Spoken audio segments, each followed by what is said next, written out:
అందరికీ నమస్కారం. Thank you so much. ఇది తెలంగాణలో జరుగుతున్న అంటే జర్నలిస్టుల అస్తిత్వం పైన జరుగుతున్న రెండవ సమావేశం అనుకుంటా. ఒకసారి సుందరయ్య విజ్ఞాన కేంద్రంలో ఇక్కడ ఆయన శిష్యుడు ఎవరైతే ఉన్నారో రేవంత్ రెడ్డి అప్పుడు జర్నలిస్టుల పైన మాటలతోటి దాడి చేసిండు. ఇప్పుడు ఈయన చేతలు గురు శిష్యులు పకడ్బందీగా తెలంగాణ ఏపీని వాళ్ళు అనుకున్నట్టుగానే పరిపాలన చేస్తూ అరాచకపు పరిపాలన చేస్తున్నారు. వాళ్ళు అనుకున్నట్టుగానే చేస్తున్నారు. అక్కడి ట్రైనింగ్ అంతా అక్కడికి వెళ్ళింది. అసలు చిన్నప్పుడు ఒక పోయం చదువుకున్నాం, ఎల్లో ఎల్లో దట్టి ఫెల్లో అని. గుడ్డులో పచ్చసన తీసి పడేసినట్టు టీడీపీని తీసి అవతల వాడేసినాం మనం. అయినా సరే ఇప్పటికీ నిరుద్యోగులు కానీ ఎవరన్నా మీడియా మిత్రులు కానీ ఎవరైనా మాట్లాడుతుంటే కింద కామెంట్స్ చూడండి. ఇక్కడ ఉన్న కాంగ్రెస్ గవర్నమెంట్ లో ఉన్న కార్యకర్తలు ఎవ్వరు మనకు నెగిటివ్ గా కామెంట్ చేయరు. మొత్తం టీడీపీ బ్యాచే చేస్తుంది. మొత్తం టీడీపీ బ్యాచే. మేము ఇప్పుడు ఎదుర్కొంటున్నాం ఆ సమస్యల్ని. ఒక జర్నలిస్టులకి మేము అప్పుడే చెప్పినాము, అన్న వీళ్ళందరూ ఎల్లో మీడియా మొత్తం మన మీద టార్గెట్ చేసిరు, అందరు కూడా కామెంట్స్ చేస్తున్నారు. ఇక్కడ కేవలం జర్నలిస్టులకే కాదు, విద్యార్థులకైనా నిరుద్యోగులకైనా ఎవరెవరైతే ఉద్యమకారులు ఉన్నారో వాళ్ళందరూ మాట్లాడే ప్రయత్నం చేస్తుంటే కింద కామెంట్స్ చేస్తారు. మొత్తం టీడీపీ బ్యాచే. అసలు ఇక్కడ నిజంగా గెలిచింది కాంగ్రెస్ ప్రభుత్వమా లేకపోతే టీడీపీ ప్రభుత్వమా? నీకు నీ గురువు పైన అంత అభిమానం ఉంటే అక్కడ వెళ్ళిపో, ఏపీకి వెళ్ళిపో. ఇక్కడ ఎందుకు మా మీద తెలంగాణ ఏర్పాటు చేసుకున్నది ఎందుకు? నిజంగా ఇక్కడ ఏపీ సీఎం చంద్రబాబు నాయుడు గారు గమనించాలి. నిజంగా మీకు వయసు అయిపోయి మరి రక్త కణాలు పనిచేస్తలేవా? నిజంగా ఎర్ర రక్త కణాలు పనిచేస్తున్నాయా? మీలో ప్రవహించేది ఎర్ర రక్తమేనా లేక బొద్దింక లెక్క తెర్ర రక్తం ప్రవహిస్తుందా? సరే, ఆయనకంటే వయసు మీద పడ్డది, ఆయనకంటే సోయి లేదు. ఇంత థర్డ్ డిగ్రీ చేసి తెలంగాణ వాసిని ఇబ్బంది పెడుతున్నా సీఎం స్పందించలేదు కదా. మరి డిప్యూటీ సీఎం అయినా పోనీ ఈయన పవన్ కళ్యాణ్ గారు పెద్ద పెద్ద మాటలు మాట్లాడతారు, స్పీచ్లు ఇస్తారు. ఇక మీరు నిజంగా నిజ జీవితంలో కూడా యాక్టింగే చేస్తున్నారు. మీరు నిజ జీవితంలో కూడా మీకు కూడా మీరు వానపాము అయిపోయారు మొత్తానికి. మీ లోపల కూడా ఎర్ర రక్త కణాలు పనిచేస్తలేవు. అసలు బొద్దింక లెక్క వానపాము లెక్క మీరు పాకుకుంటూ మీ రక్త కణాలు పనిచేయకుండా మరి తెల్ల రక్తం ప్రవహిస్తుందా, హిమోగ్లోబిన్ ఉందా లేదా ఒకసారి చూసుకోండి. ఇంత ఘోరమ్మా. తెలంగాణ వాసులము ఇంత రగిలిపోతున్నాము.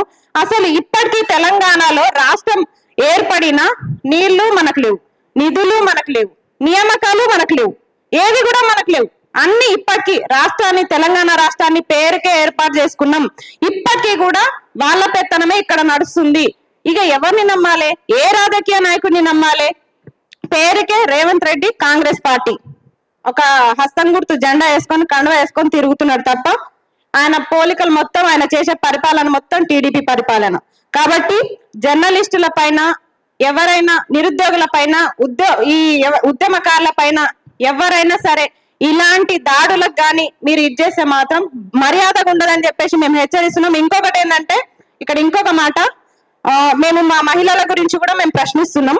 ఎందుకంటే వదినమ్మను కూడా పోలీస్ స్టేషన్ కి రమ్మన్నారు, అన్నం తీసుకోపోయారు, వదినమ్మను కూడా పిలుస్తున్నారు. ఇక్కడ తెలంగాణ ఆడబిడ్డల ఆత్మ గౌరవానికి మీరు పరీక్ష పెడుతున్నారు. ఇక్కడ చాకలి ఐలమ్మ వారసులం మేము. మీరు తెలంగాణ ఆడబిడ్డల జోలికొస్తే తొక్కి నారదీస్తాం, నాలుకలు చీరేస్తామని చెప్తున్నాం. మీరు ఇతరుల భార్యల్ని మీరు స్టేషన్లకు రప్పిస్తే మరి చంద్రబాబు నాయుడు గారు అదే అసెంబ్లీలో మీ భార్య గురించి ఒక మాట ప్రతిపక్షం వాళ్ళు మాట్లాడితే అంత ముసలోలైన మీరే ఎక్కెక్కి ఏడ్చిండు ఆయన. ఆ రోజు మా అందరికి గుర్తుంది. అదే పవన్ కళ్యాణ్ గారు 3 పిల్లలు ఉన్నారంటే ఈ పిల్లల గురించి ఎవరు మాట్లాడొద్దు. మరి ఇతరుల భార్యలు వాళ్ళకి గౌరవాలు ఉండవా? మీరు సీఎం డిప్యూటీ సీఎం అయినంత మాత్రాన మీకు మాత్రమే కుటుంబాలు ఉంటాయా? ఇతరుల కుటుంబాల గురించి చులకన చేసి మాట్లాడే రైట్స్ మీకు లేవు. ఒకవేళ తెలంగాణ ఆడబిడ్డల గురించి వాళ్ళ ఆత్మ గౌరవాన్ని దెబ్బతీసే పరిస్థితులే వస్తే అందరు కూడా, ప్రతి తెలంగాణ మహిళ కూడా మరో చాకలి ఐలమ్మ అవుతుందనే విషయం మీరు గుర్తించుకోవాలి. నాకు ఇంత మంచి అవకాశం ఇచ్చినందుకు పెద్దలందరికీ కృతజ్ఞతలు. ఎల్లో ఎల్లో దట్టి ఫెల్లో. కుటుంబ ప్రభుత్వాన్ని ప్రశ్నించే మొగాడివా అన్నారు పోలీసులు అని చెప్తాను. అంటే ఆ విషయాన్ని మనం ఎట్లా అర్థం చేసుకోవాలంటే, తెలంగాణ ఆడబిడ్డ బెల్లి లలితక పాట పాడితేనే భయపడి ఆమెను నరికినటువంటి చేతగాని దద్దమ్మలకు మనం ప్రశ్నించేది అంటే అట్నే కనబడుతుంది. ఎందుకంటే తెలంగాణ ఆడబిడ్డలకే వాళ్ళు ఉచ్చబోసుకుంటారు. నువ్వు ఇంతున్నావు అని చెప్పేసి మాట్లాడుతున్నావు. గంతున్నోనికి నువ్వు ఉచ్చబోసుకొని రాత్రిపూట 2 సార్లు, మొదటిసారి వచ్చినప్పుడు వెంటనే సీనన్న మన నగేష్ వెంటనే స్పందించి దగ్గరలో ఉన్న వాళ్ళందరూ పంపిస్తే భయపడి పారిపోయారు తెలంగాణ ఆంధ్ర పోలీసులు. 2వ సారి ఆయన అరెస్ట్ చేశారు. అంటే ఎంతో పొరుగున్నావు అని మాట్లాడినటువంటి మీరు ఆయనకే ఉచ్చబోసుకుంటారు. ఈ రోజు మేము డిజిటల్ మీడియా ఇక్కడ దాదాపు 50 ఛానళ్ళు ఉన్నాయి. నేను ఈ రోజు ఆంధ్రాకి సంబంధించిన ముఖ్యమంత్రిని, డిప్యూటీ సీఎం పవన్ కళ్యాణ్కి మేము ఆ సవాల్ విసురుతున్నాం. మీకు దమ్ముంటే మీకు కొమ్ము వాస్తున్న మీ మీడియా ఛానల్ అని తీసుకొని రండి. ఇక్కడ 50 ఛానళ్ళు ఉన్నాం. మేము కేవీఆర్ మాట్లాడినటువంటి మాటల మీద డిబేట్ కి సిద్ధంగా ఉన్నాం. దమ్ముంటే చేతనైతే మీ డిజిటల్ మీడియాలను, మీ ఛానళ్లను, మీకు కొమ్ము వాస్తున్నటువంటి ఛానళ్ళ ఓనర్లను పట్టుకొని రండి, చర్చ చేద్దాం. చేతనైతే చర్చ చేద్దాం. కానీ మీరు రాత్రిపూట అరెస్ట్ చేద్దాం అని అంటే కేవీఆర్ అరెస్ట్ చేస్తారు. రేపు పొద్దుగాల కేవీఆర్ తమ్ముళ్ళు 100 మంది ఉన్నారు ఇక్కడ. పవన్ కళ్యాణ్ ను, చంద్రబాబును ప్రశ్నించడం కోసం మేము ఎందుకు తెలంగాణ మీరెందుకు మాట్లాడుతున్నామని మాట్లాడతారు. మీరు ఎందుకు ఉన్నారో పోయి తెలంగాణలో? మీకు రోగం వచ్చిందంటే తెలంగాణ హాస్పిటల్ కావాలి. మీరు సండే వచ్చిందంటే మీ మనవాళ్ళతో ఆడుకోవడానికి తెలంగాణ కావాలి. మీ ఇంటికాడ ఇప్పటికీ చంద్రబాబు నాయుడు ఆ సందులోకి వెళ్ళిపోవడం కూడా కనీసం 50-60 మంది పోలీసులు ఉంటారు. మీకేం పని ఇక్కడ తెలంగాణలో? మీకు మొగతనం ఉంటే, మీరు చేతనైతే, మీరు మొగోళ్ళు అనుకుంటే మీరు ఖాళీ చేసిపోరు భయ్. మీ గురించి మేము మాట్లాడతాం. ఇక్కడ భూముల మీద, ఇక్కడ అస్తిత్వం మీద, ఇక్కడ ఇప్పటికీ తెలంగాణలో మతం పేరుతో దాడులు చేయించడం కోసం కుట్రలు వేస్తున్నటువంటి మొత్తం లిస్టు తీస్తే అందరూ ఆందోళన వచ్చిన వాళ్ళే. తెలంగాణ రాజకీయాలను మాత్రమే కాకుండా తెలంగాణలో ఉన్నటువంటి ప్రజల శాంతిని కూడా మొత్తం చెరచడం కోసం వీళ్ళు కుట్రలు వేస్తా ఉన్నారు. దాన్ని కూడా మనందరం అర్థం చేసుకోవాలి. 2వ విషయం ఏంటంటే, మొన్ననే ఫిబ్రవరి 3వ తారీఖు నాడు సుప్రీంకోర్టు తీర్పిచ్చింది.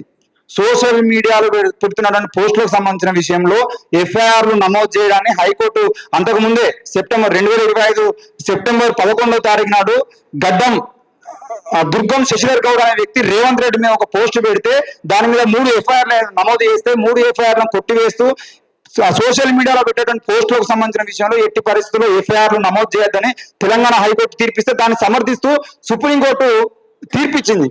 ఇది అన్ని రాష్ట్రాలకు వర్తిస్తాయని చెప్పింది. ఈ రోజు తెలంగాణ యువకుని ఆంధ్ర పోలీసులు అరెస్ట్ చేయడం అనేది సుప్రీంకోర్టు తీర్పుకు వ్యతిరేకం. మీకు చేతనైతే సుప్రీంకోర్టు తీర్పులు చదవండి. ఈ చేతగాని చర్చలు చేసుకుంటూ, చేతగాని చర్యలు చేసుకుంటూ కనుక ఉంటే మేము ఆ విక్రమ్ సింహాల తోలు తీయడం కూడా సిద్ధమవుతాం.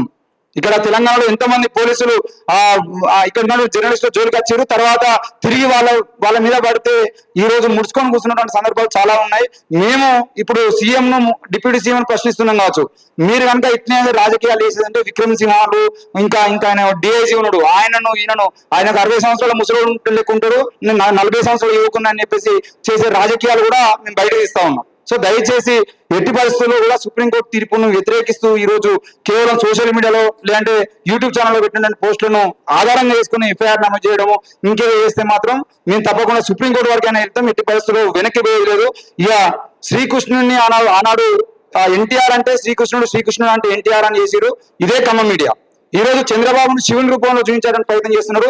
మేము ఎట్టి పరిస్థితుల్లో ఊరుకున్నాం. ఇంతకుముందు చాలా సందర్భాల్లో అంబేద్కర్ విగ్రహాలకు కూడా ఎన్టీఆర్ రూపం వచ్చేటట్టుగా తయారు చేసినటువంటి చంద్రబాబు ప్రభుత్వం కూడా మేము చాలా సందర్భాలు ప్రశ్నించినాం. సో ఈ రకమైనటువంటి దేవుళ్ళ చుట్టూ వీళ్ళే రాజకీయాలు వేసి ఆ రాజకీయాల గురించి మనం మాట్లాడితే మనోభావాలు దెబ్బతిన్నాయి అంటున్నారు.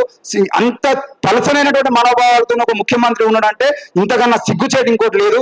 కేవీఆర్ జోలికి కాదు, తెలంగాణలో ఏ ఒక్క జర్నలిస్ట్ జోలికి వచ్చినా తప్పకుండా చీరి చింతగడతాం అని చెప్పేసి మరోసారి గుర్తు చేస్తా ఉన్నా. థ్యాంక్ యూ అవకాశం ఇచ్చాను.